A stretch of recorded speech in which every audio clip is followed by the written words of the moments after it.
Mga recovering drug dependents nga ubos sa Talisay City Aftercare Program gipaubos sa drug test sa adlaw mismo sa Pasko. Sa dulan 300 nga nag-drug test, 6 ang nagpositibo. Ania ang exclusive report. Ning panahon sa Pasko gihulagway nga critical alang ining recovering drug dependents nga matintal sa paggamit og ginadiling drogas. Apan wa paluagi sa Talisay City Aftercare Center ang ilang monitoring sa mga drug dependents. Kay bisan Christmas Day, 290 ka mga drug dependents gipaubos sa drug screening aron masuta gyud kun wala bay migamit. Mamo gyud gitawag na nga dangerous times, ma'am.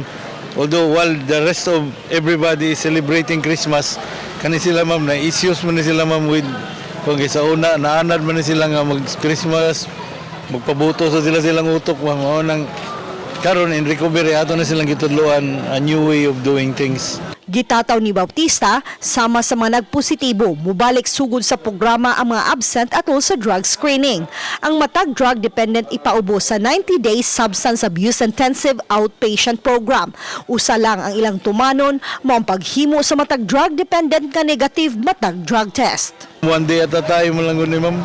One day at a time lang. Hindi malalim mo Hindi malalim ang pagkuha na nila.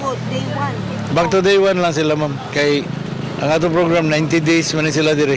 90 ka adlaw nga ilang straight nga di sila mogamit para jump start sa recovery. Uban ni Godfrey Rilien, Chona Carion, Balitang Bisdak.